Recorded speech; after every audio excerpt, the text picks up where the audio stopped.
Let's discuss Web3 ticketing, metaverse, and other use cases for brands. Welcome back to Network Spotlight. I'm Mikhail. Today's guests are the founders of Modern Edge Collective, Ben and Aiden. They have a design studio specializing in delivering high-quality 2D, 3D, and interactive graphic designs with a mission to drive innovation and growth for artists, companies, and brands through Web3. Let's dive right into the interview. But first, hit that like button, subscribe, support our talented founders, and let's begin.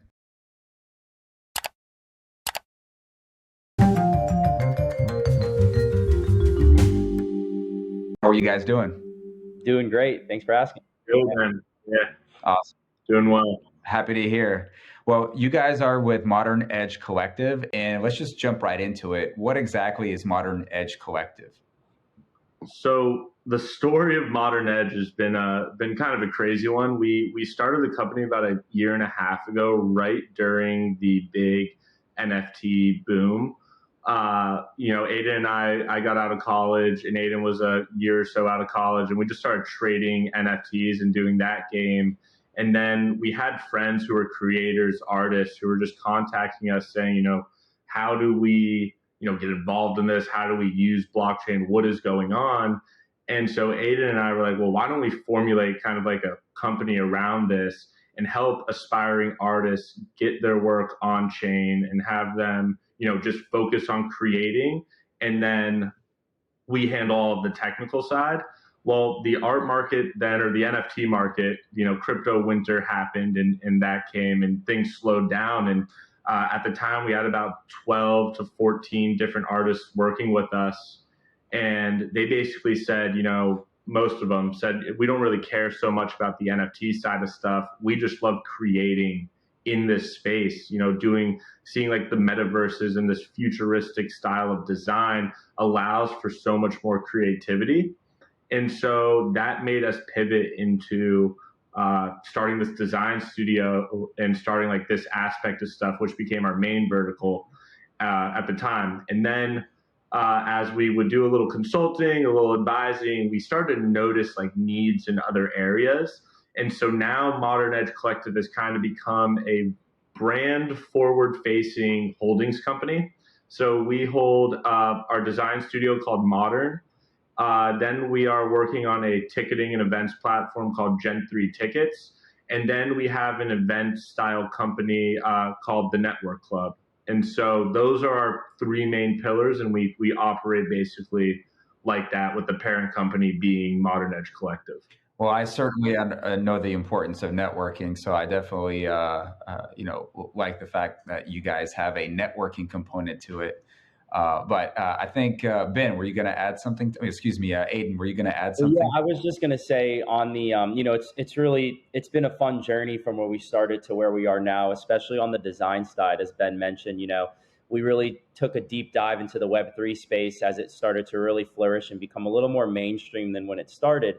And that's when friends and artists and just people within our community and network just started coming to us, asking us for advice and essentially seeing how they can get their artwork on chain.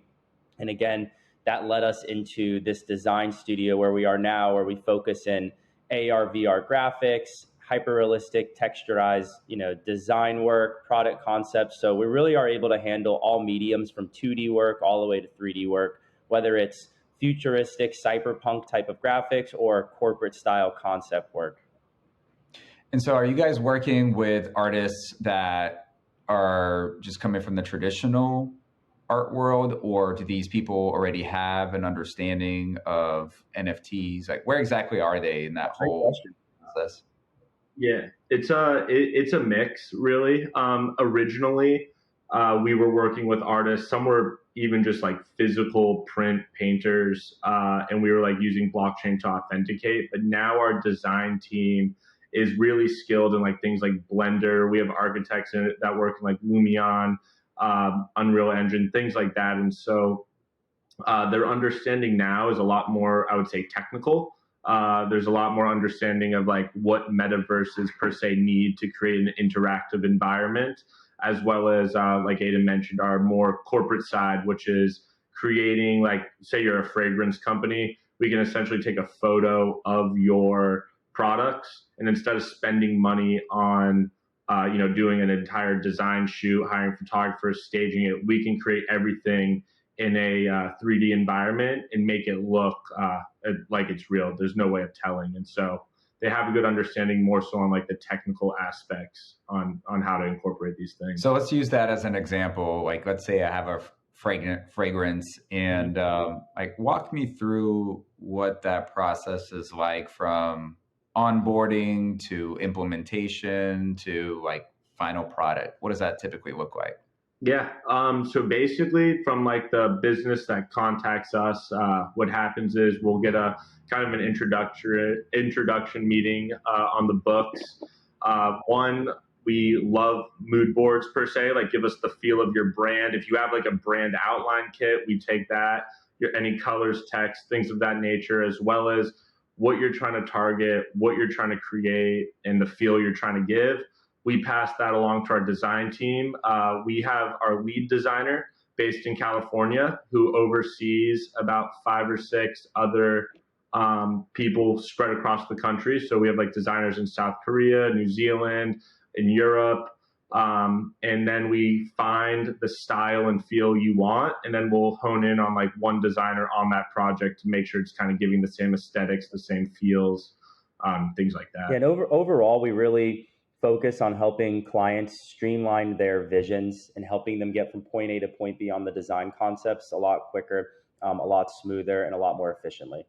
How do you guys see just more brands coming into the metaverse space? Because, as of late, I feel like it's been less active in terms of like metaverse, but, it could be because of the market conditions. But what do you see coming down the pike?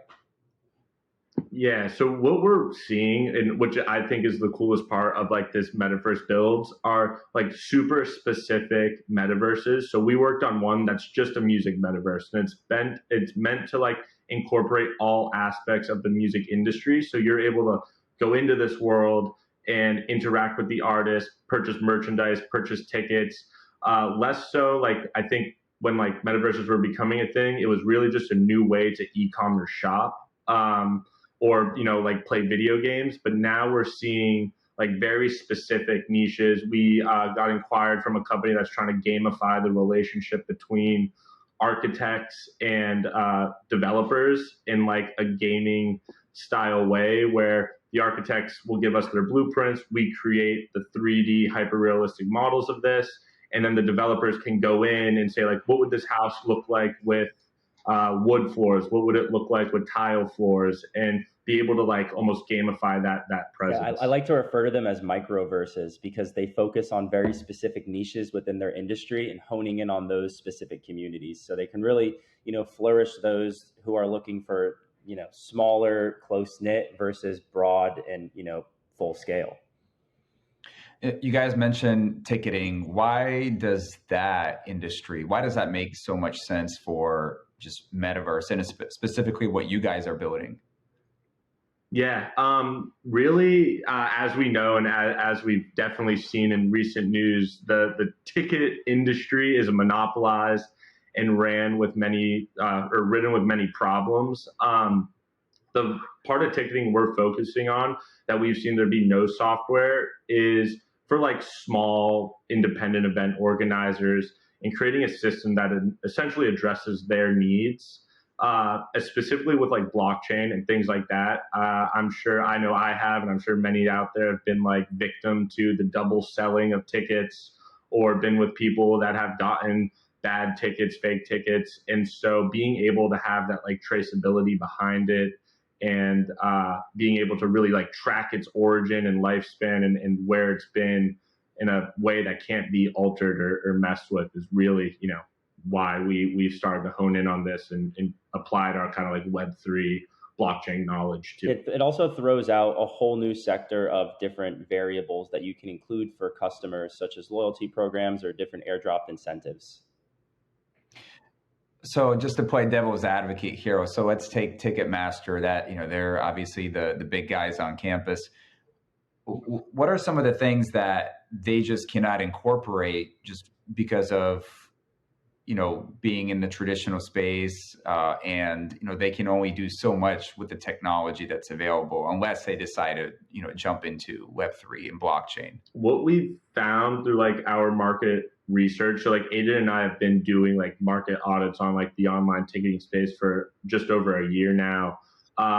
And it's honestly, I mean, if I was Ticketmaster and I was in the C-suite there and making calls, I would be a lot more cautious or conscious of what's going on. It seems to be that there is a mindset for like those large ticket conglomerates that like they're too big to fail. When you have these big stadiums signed on with you and these big commitments, why like they don't have that urge or that scrappiness that like young companies need or have to like adapt, implement new tech. And from our knowledge and from what we've seen, it's just simply they're just choosing not to change because they just know they have such a hold on the industry and overall.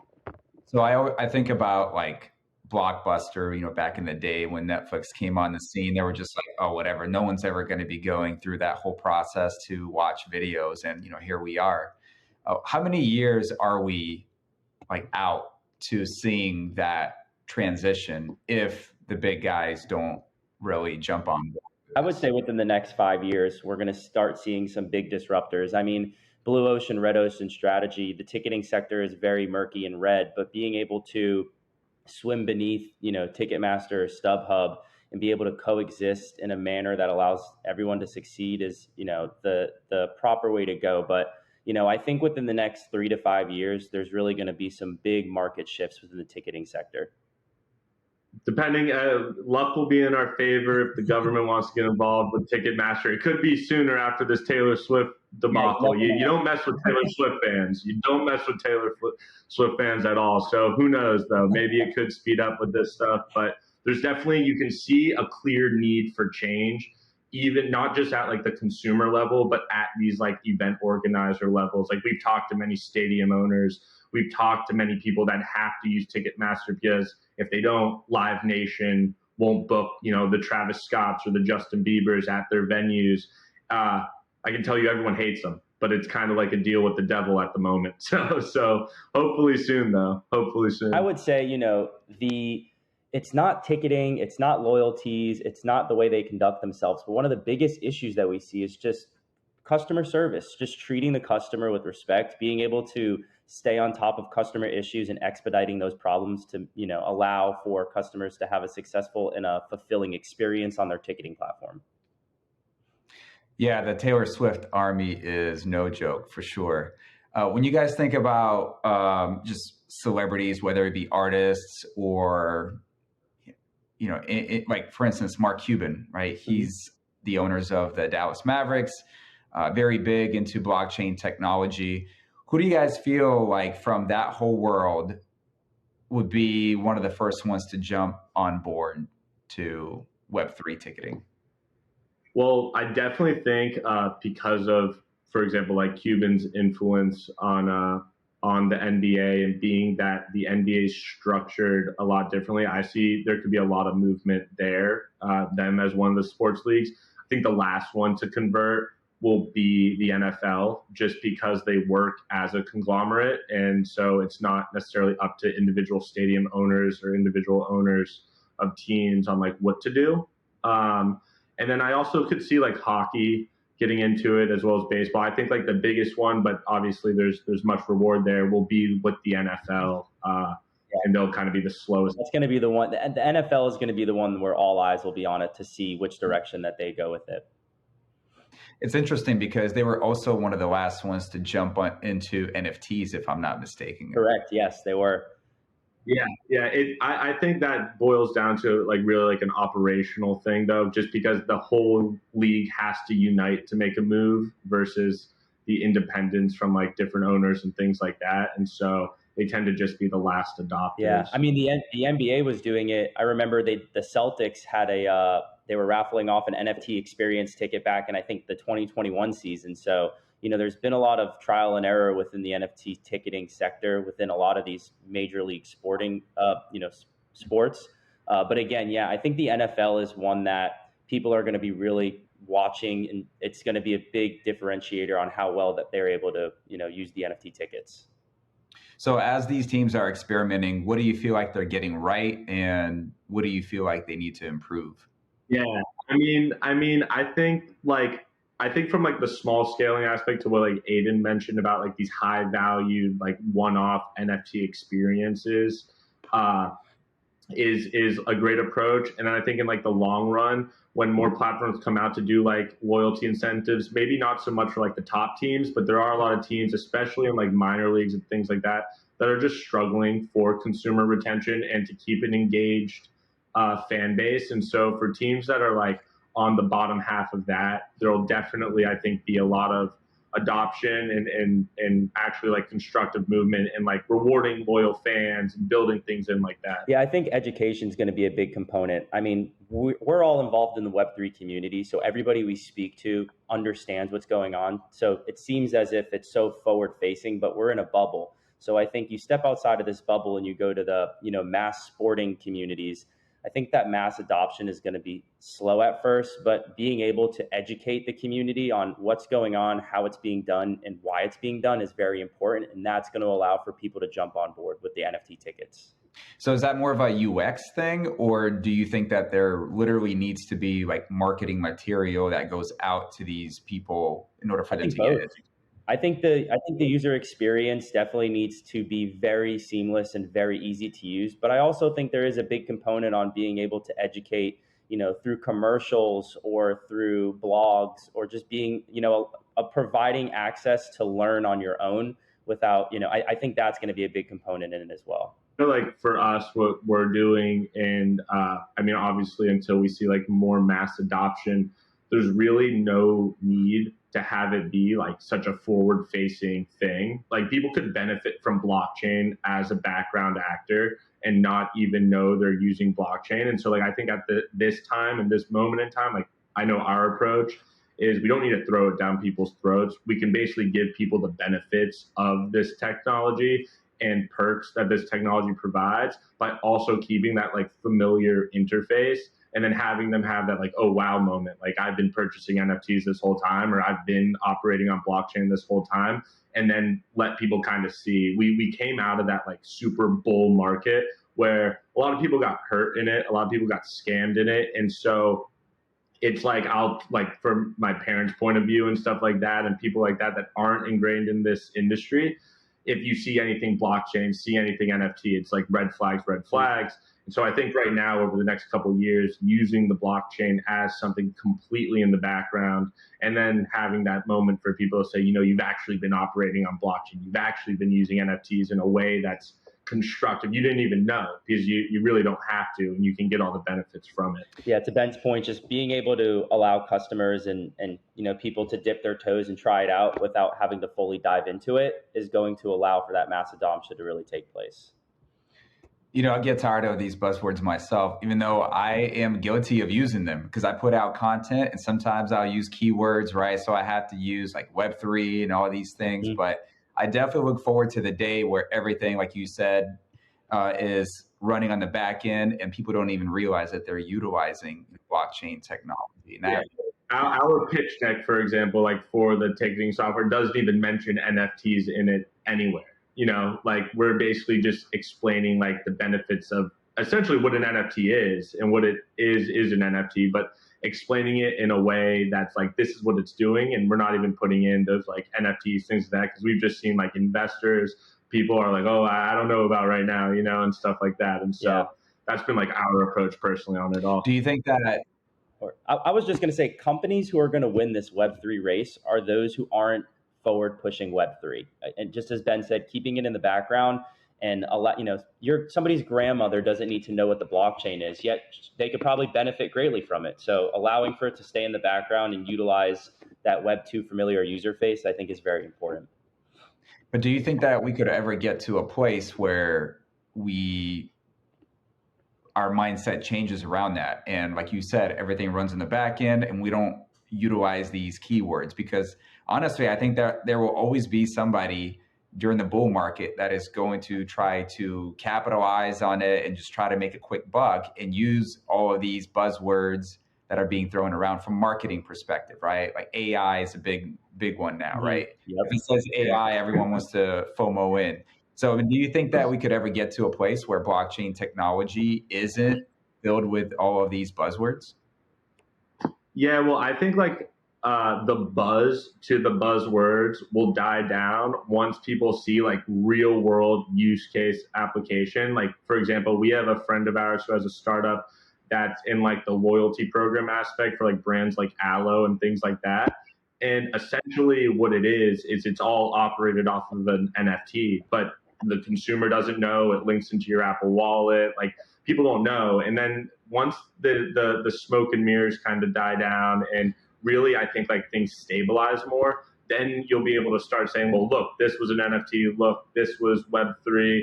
And all of a sudden, once people see that it's not just the hype or just like these pump and dump projects, it won't have like, those words won't have such an effect or like a drastic change on what you're doing or the reception of. Yeah, of that's right on the money.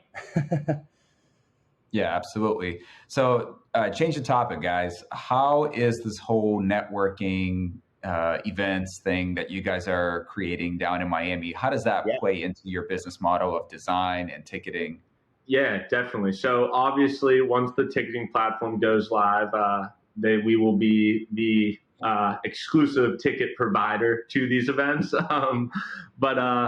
But from like the design aspect, so the way we kind of started this is Ada and I are really big on just like connectivity, meeting new people, like getting out there. And when Art Basel came around in December, it's funny, like Art Basel Miami has turned into almost like an NFT week or in a Web3 week where there's like, yeah, everyone's coming in town. You're seeing even at the event itself, like high-end art being listed as NFTs, things like that. And so we were like, why don't we look into just like trying to get our network all in one room and bring it together? And so we threw an event with a friend of ours who has a company called Play One NFT.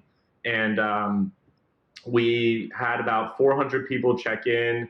And then it was a private invite only. We showcased 5 different artists. The venue itself, the artists, the companies involved, everyone that went really was like, I met such cool people. The alcohol brands that sponsored sold more alcohol. The venue itself got more traction, the artists, everything like that. And we were like, why don't we try to just like coin this thing and really like make a community meetup around it. I think Miami struggles a lot with genuine networking events. A lot of these places you go are like blasting music. You leave with no voice by the end of the night because you're just yelling over it. And it's just not like as meaningful of an environment. And so we were like, instead of waiting for somebody to create this thing or figure this out, like, why don't we just, do it ourselves? And it's perfect for us too, because we get to meet more people, talk about our design work, show our design work, and find more clients that way as well. Yeah, Ben and I are big on connectivity. And if there's something that we can't do immediately for you, I'm sure there's somebody within our network that can. So providing a space for everybody within our network and their networks to come and actually build meaningful relationships, have meaningful conversations, and take those back to actually conduct business is our goal and what we're striving for with the Network Club. And not have to yell over music. That's really big for me. I go to a lot of these conferences, and sometimes, for work, I'll be managing the booth. So my voice is already shot. And then I have to attend these satellite events, and I love doing it. And they're a lot of fun. Like, one of the things that I enjoy about like these crypto conferences is it's a lot more casual, right? It's not a bunch of people in suit and ties walking around with a little hello sticker on there. But at the same time, it's just it's hard to like yell over the music. And you're right, like you make a lot more meaningful conversations when the music's not, or maybe it's like a little bit more chill. Exactly. There is music, but it's at like a reasonable talking level. You're not at like the nightclub having to like scream in somebody's ear, which is yeah. No, exactly that. Exactly. Awesome. That. Well, what's next for you guys? What are you guys working on at the moment? So really, we've just expanded our design team. There's a big push right now in like to scale buildings within like metaverses or digital environments. So we've expanded and brought on a few more architects, things like that. And then really this ticketing solution is the big thing. So we're fundraising for that, which is a blast and a lot of fun. And then really just we're looking to throw an awesome event on the 30th of this month. And so those really are it. We're really trying to just expand out the design side. We have that corporate side that can handle like product concepts. Then we have our fun side that do the futuristic NFT builds, and then fundraising money. Who would you guys like to connect with? So I really think the biggest would be people in need of design work, whether it just like what we always say is like if you need to make a more captivating user face or UX UI, thanks to TikTok and the other things out there, the attention span is drastically dropping. So we've worked with a lot of companies on like creating like your functions and features badges. When the mouse hovers over them, they spin or they like pop out a little bit, things like that. And then if you are in need of a ticketing solution that will address our target market is like events 2,000 people and under, or if you're looking to invest into this new emerging technology space, would love to share more. And then please reach out if you're trying to get involved with what we're doing in the network club, and attend events or companies that would like to potentially sponsor and partner up on these things as well. Yeah, it's always nice to talk to people who are in need of our services. But besides that, Ben and I can talk about Modern Edge and all that it encompasses for hours and hours. So if anybody's interested in learning more, meeting Ben or myself, or just hearing about what we have working, more than happy to, chat. So.